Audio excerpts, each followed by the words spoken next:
Ceci est un cauchemar éveillé. N'essayez pas d'en sortir.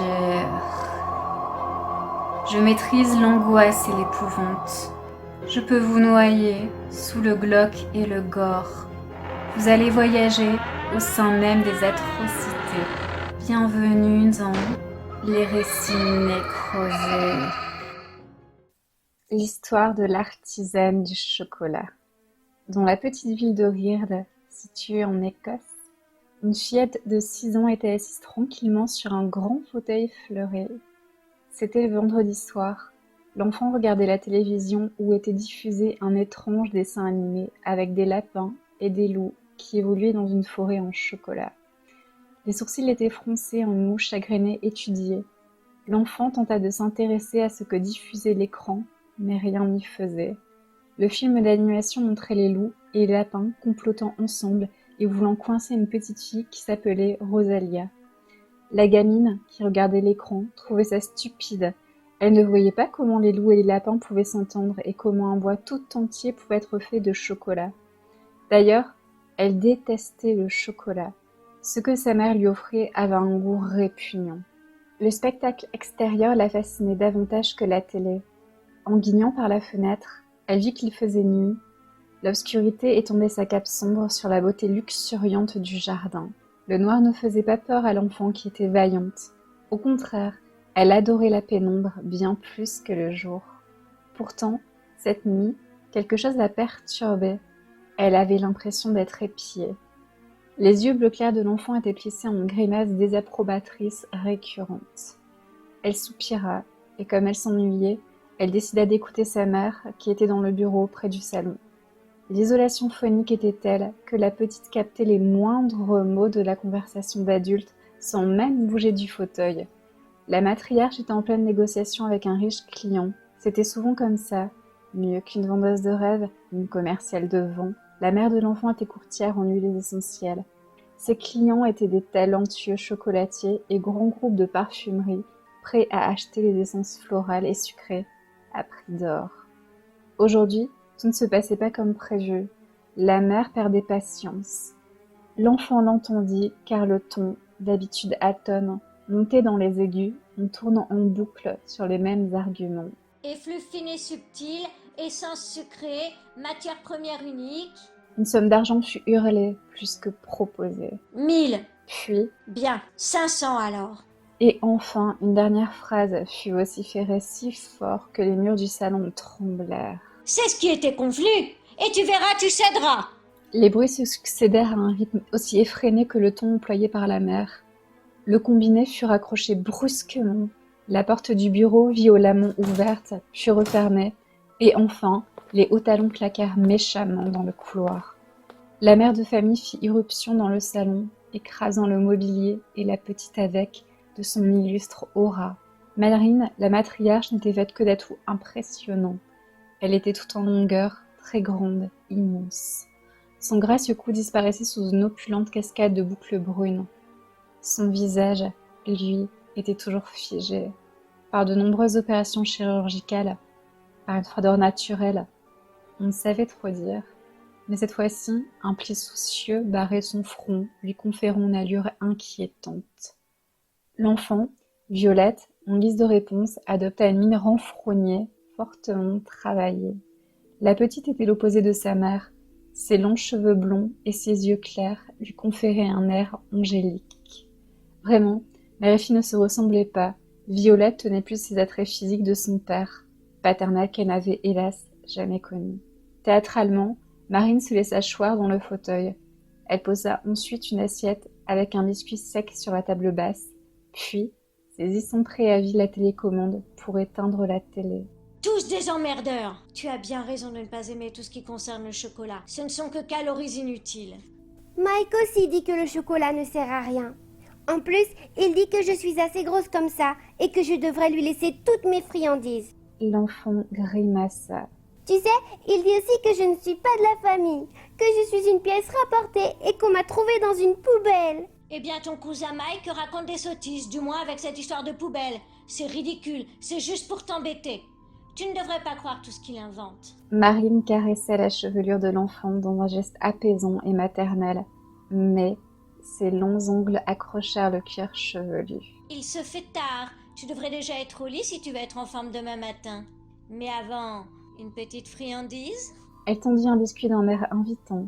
L'enfant savait ce qu'il y avait dedans, des pétales de fleurs. L'obsession de sa mère pour les parfums floraux la poursuivait jusque dans la cuisine. Elle y concoctait des mets répugnants à base de roses, de pissenlits, de violettes et de coquelicots. Tout. Elle parsemait tout de pétales roses, jaunes et rouges. Violette plissait le nez de dégoût, mais, connaissant l'entêtement de sa mère, ne broncha pas et mangea le cookie au goût étrange. Brave petit sucre d'orge, il est temps de rejoindre le doux pays des songes. Cérémonieusement, la mère se leva, donna la main à l'enfant et l'amena vers la salle de bain pour faire sa longue toilette. Violette était coquette, elle aimait prendre soin d'elle comme beaucoup de petites filles. Pourtant, après s'être lavée, en rejoignant les draps, la petite avait l'impression d'être un bonbon poisseux dégoulinant de sucre. Une friandise qu'on aurait oubliée dans une voiture en pleine canicule. Le gel douche, l'eau de toilette, tout avait une odeur marquée, sucrée, entêtante et surtout écœurante. Pour ponctuer ces bizarreries, la mère de l'enfant lui intima l'ordre de souffler pour vérifier son haleine et dit, en pleine extase sensorielle: Fruits des bois, j'en rachèterai pour la prochaine fois. Après une histoire lue sans conviction d'une voix apathique, la génitrice s'apprêta à quitter la chambre pour laisser dormir la fillette. Alors qu'elle avait encore la main sur la poignée de porte, Violette se plaignit. « J'ai froid !» Avec lenteur et un sourire faux plaqué sur le visage, Marine se retourna et se dirigea vers la fenêtre de la chambre. La fenêtre était voilée par de jolis rideaux à motifs de fleurs pastel. La nuit, les moindres lumières étaient bloquées par un épais volet métallique. La mère ferma la fenêtre en scrutant minutieusement par l'interstice du volet mal fermé. Tout est en ordre maintenant. J'en connais une qui va faire de beaux rêves. Dors mon enfant, car demain sur la table il y aura le meilleur des chocolats. Je laisse la porte grande ouverte. Si tu fais un cauchemar, tu cries et j'arrive. La mère couva l'enfant d'un œil étrange. Elle s'attarda sur la petite tête blonde, comme pour garder en mémoire les moindres détails. Ma petite réussite. Violette n'entendit pas les propos empreints d'étrangeté. Elle dormait déjà, et comme elle avait le sommeil lourd, elle ne perçut plus rien durant 2 longues heures. Elle ne capta ni la voix de la mère criant au téléphone, ni les bruits de furetage près de la maison. Plus tard, dans la nuit, le vent charria le prénom de l'enfant. Violette, Violette. Perturbée et désorientée, la fillette émergea de son sommeil. À présent, le volet n'était plus là. La fenêtre était grande ouverte. La gamine le vit, car les rideaux étaient gonflés par le vent, comme s'il s'agissait plus d'un navire en pleine tempête que d'une chambre. Le ciel étoilé, la pluie, le vent tonitruant pénétrait dans la chambre. C'était terrifiant. Et toujours cette litanie. Violette, Violette. La petite sortit du lit en hurlant. Dans sa précipitation, elle emprisonna ses jambes dans les couvertures. Plutôt que d'atterrir hors du lit sur ses pieds, elle tomba et se cogna la tête sur la table de chevet. Un filet de sang coula sur le visage de l'enfant, qui, sentant que rien n'était normal, resta quand même courageuse. Partiellement aveuglée par son propre sang, elle se remit debout et courut vers la porte de la chambre qui était fermée. Pas comme juste Claude, non, elle était fermée, comme verrouillée à clé. Maman, maman. La petite tambourina la porte de ses poings ensanglantés. Un murmure tentait de la rassurer, mais accroissait son malaise. Violette, viens avec moi. J'ai de jolis petits œufs, rien que pour toi. Allez, viens jouer avec mes drôles de petits œufs. La petite était interdite, muette de peur, et ne faisait que trembler. Elle reconnaissait la voix, mais pas la silhouette venant des cauchemars les plus sombres. Un lapin immense sauta du fond de la chambre. Ce n'était pas un animal, c'était un homme. Un homme au comportement de bête sauvage. L'animal était immense et portait un costume de lapin, sali de mousse verte, croûte sèche boueuse et plaques de sang séchées. Une abomination dont la tête émanait du costume, un visage à la barbe drue, des lèvres trop charnues tordues en un rictus, des yeux de fouine, qui dévore la gamine d'un regard vicieux. En 2 enjambées, le lapin pervers, sale et puant rejoignit l'enfant, qui pensait qu'elle allait manquer d'air à cause de sa mauvaise odeur. Sauf qu'en fait, elle allait être asphyxiée par l'objet dans la main du lapin. Il grogna et appliqua le mouchoir sur la bouche de l'enfant, qui suffoqua et s'évanouit. Peu de temps après, l'enfant se réveilla dans un lieu différent. Elle n'était pas chez elle. Elle le sut, car l'odeur de la chambre où elle se trouvait était pestilentielle. Ça sentait le renfermait, l'odeur cuivrée de sang, la viande calcinée et en décomposition. Mais plus surprenant, une autre odeur de chocolat se dégageait. La petite se leva et inspecta la pièce du regard. Cela ressemblait à une vieille salle d'école abandonnée, mais pas vraiment. Les lieux d'éducation avaient rarement un lit à la couverture miteuse pour y poser un enfant drogué. Pourtant, on se croyait à l'école, car des patards étaient contre le mur en face du lit.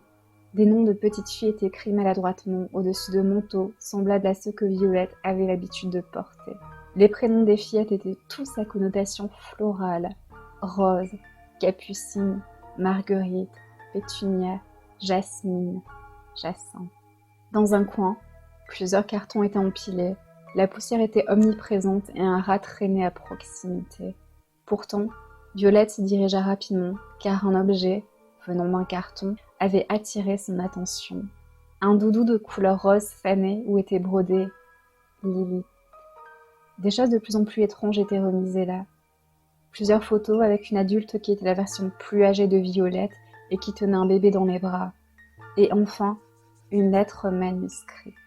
L'enfant aurait pu reposer cette lettre car elle ne savait pas encore très bien lire, mais elle reconnut immédiatement l'écriture de Marine. Des lettres soigneusement tracées, à la limite de la maniaquerie. Alors, les yeux de la gamine, obnubilés, analysèrent la lettre odieuse. Parmi tous les mots compliqués, l'enfant reconnut le prénom Lilith, le mot vol, une adresse de maison, l'appellation transaction, le terme vente, et enfin une somme d'argent, la somme de 1000 €. Perdant la raison, Violette s'agita, hurla des vulgarités et donna des coups de pied rageurs dans le contenu du carton. Sur le sol s'éparpillèrent des jouets, des masques de louve, d'autres photos et un article de journal local où on voyait la une du magazine. Disparu. L'irritation de la petite monta d'un cran. Elle avisa un objet sur le sol. Un moule en acier qu'on utilisait pour faire par exemple des bougies, des gâteaux ou du chocolat. Il était lourd. Son regard chercha d'autres éléments à abîmer. Il longea les murs boisés pour opérer une petite fenêtre à l'arrière de la pièce. Violette courut vers la lucarne. Il suffisait de viser. C'était facile. C'était comme lorsque l'enfant assassinait avec ses cailloux les oiseaux dans le ciel. Sauf que la fenêtre ne bougeait pas. C'était plus simple, mais elle ne pourrait rien torturer. En 3 gestes, la petite fracassa la vitre, s'élança vers la nouvelle issue et se faufila hors du cabanon. Ce fut aisé jusqu'à présent, mais là, ça ne l'était plus vraiment. Violette s'était extirpée de la gueule du vicieux cabanon pour se retrouver au fond d'un jardin, au fond de son jardin, incompréhensible. Elle reconnut le grand arbre au pied duquel elle avait enterré le chat qui s'était maladroitement fracassé la tête contre un mur. Elle avait dû l'achever en le noyant dans une bassine d'eau. La petite était sauve, mais pas saine d'esprit. Elle vit au loin sa maison et, aveuglée par sa colère, fonça vers celle-ci. Quand Violette arriva, sa vie de terre et couverte de sang séché, Marine était accoudée au bar du salon, un verre dans une main et un masque de loup dans l'autre. Elle parlait avec son vicieux compagnon, le lapin, celui qui avait kidnappé l'enfant. Non, non, non. Violette, choquée, secoua follement la tête en reculant. Elle voulut s'éloigner de sa mère et de son comparse calamiteux qui, sous la chiche lumière, ressemblait à son voisin. Tais-toi donc, petite sotte. Ouvre les yeux, je ne suis pas ta mère. Quant à toi... Mauvaise et agressive, elle se tourna vers le lapin. Je croyais que tu lui avais fait la peau et cette morveuse est toujours ici. Je te vends des essences uniques que je travaille pendant des années et toi, comme un idiot, tu la laisses partir. T'es censé récupérer son arôme, pas jouer au babysitter avec. Tu survends ton stock de produits. C'est moi qui fais vivre ton commerce de taré. Si j'étais pas ton client, tu serais à la rue. Personne ne voudrait participer à tes enlèvements minables. Et je te rappelle que Jasmine, la dernière, je sais pas ce que t'avais foutu avec elle, mais le goût du produit fini, gerbant. Personne n'en a voulu. Si tu n'es pas content, trouve des gamines toi-même. Espèce de salope ignoble. Je devrais peut-être passer au niveau supérieur. Le lapin avança vers Marine en sortant un scalpel de la poche du costume. T'inquiète pas, ma belle. Au lieu de te décomposer sous terre et pourrir les fleurs par la racine, tu finiras au fond d'une casserole. Le lapin éclata d'un rire fou et sadique et sauta sur la louve, qui, de faible gabarit, ne sut se défendre. Elle ne faisait pas le poids face à la sauvagerie déchaînée du lapin. Alors, elle appela à l'aide, cria, vociféra et supplia Violette, son enfant, qui était dans la pièce et assistait au spectacle. Je ne suis pas ta fille et je ne m'appelle pas Violette. La petite blonde au visage angélique n'avait plus sa moue renfrognée trop travaillée. Elle avait cette fois un véritable sourire, un rictus démoniaque, presque baveux de plaisir. C'était bien plus amusant que les lapins et les loups, trop niais dans les dessins animés pour enfants. Alors que le lapin sadique dessinait le sourire de l'ange sur le visage austère de Marine, Lilith commença à rire. 10 minutes plus tard, le lapin avait fini sa besogne. Un tas de chair sanguinolente gisait sur le sol. On ne reconnaissait plus rien. Des organes génitaux, des veines, des tendons, du cœur et du cerveau, tout était soit charcuté, soit emballé dans des sacs congélation. On perdait rien de la matière première. Pour faire les meilleures friandises, tout était bon et utile, et cela, le lapin l'avait enseigné à la petite. Lily riait quand même en jouant avec les viscères avant de les empaqueter. Son père adoptif la sermonnait. On ne joue pas avec la nourriture. Pigé! Au moment de quitter les lieux du crime, l'extase jubilatoire de la boucherie retomba comme un œil crevé qui s'affaisserait. Alors, Lilith proposa. Je sais où trouver le garçon le plus gros et gras de la ville. Il s'appelle Mike et il a été méchant avec moi. La mouche chagrinée, orchestrée de la démone en herbe, prit encore, et le lapin amena l'enfant sur un nouveau terrain de jeu. Durant le trajet, le lapin conta à l'enfant monstre comment Marine avait orchestré son kidnapping. Il narra l'éducation abusive et calculatrice pour en faire la matière première la plus exquise. Quant au rôle du lapin dans l'affaire, étant artisan chocolatier, il récupérait la chair, la graisse, pour fabriquer des ganaches uniques. À de rares occasions, il utilisait aussi les os, muscles, veines et tendons, broyait les uns et mixait les autres pour en faire des bonbons gélifiés. Son récit plongea et noya Lilith, l'enfant porté disparu dans le journal, dans un océan de vices et colère. Arrivé chez Mike, le cousin accueillit Lilith, le sourire aux lèvres. Il n'était pas le méchant Mike dépeint par la protégée du lapin. Simplé, il informa que ses parents étaient partis en voyage et qu'il avait la maison pour lui seul. Naïf, il ne comprit pas le sous-entendu glauque du nouveau jeu. Aussi s'époumonna-t-il quand Lilith, aidée de son mentor, lui trancha une jambe et sconda une comptine en riant. Enfin, chouina-t-il de désespoir quand la petite lui frotta les veines avec une lime à ongles pour en tirer un son musical. Mais lorsque Lilith mettant un terme final à la préparation de la nourriture, il sautait ses yeux avec une cuillère à café et coupa les nerfs optiques avec des ciseaux d'écolier. Il était déjà mort. Dans la petite ville de Reird, située en Écosse, une enfant sadique aux cheveux d'or sanglants s'amusait follement en cuisinant. C'était la nuit de vendredi, et le lapin et son apprenti fabriquaient des confiseries aux goûts originaux pour tous les clients qui allaient se ruer dans les chocolateries ce week-end. Lilith riait en fabriquant des confiseries. Elle remplaçait la graisse animale par la graisse humaine. Elle s'esclaffait en roulant les yeux de Mike et les testicules dans une chapelure de pain et de sucre pour ensuite les faire bouillir. Elle appela, en guise d'hommage, sa création, les bonbons Mickey. Ainsi, les enfants n'y virent que du feu. La gamine trouvait ça fou et enivrant. Elle jubilait, et même mieux, que son premier orgasme, prémisse d'une vie d'adulte débauchée et criminelle. Car Lilith grandit mal et laissa sur son sillage, partout où elle allait, des cadavres privés de leur graisse, yeux, nerfs, os et tendons.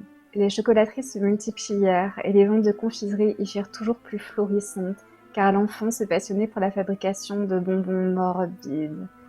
Partout dans le monde, la lapine infernale à l'appétit de louve copula avec moult hommes et, parsema dans le monde, une immense descendance qu'elle éduqua dans les règles de son art.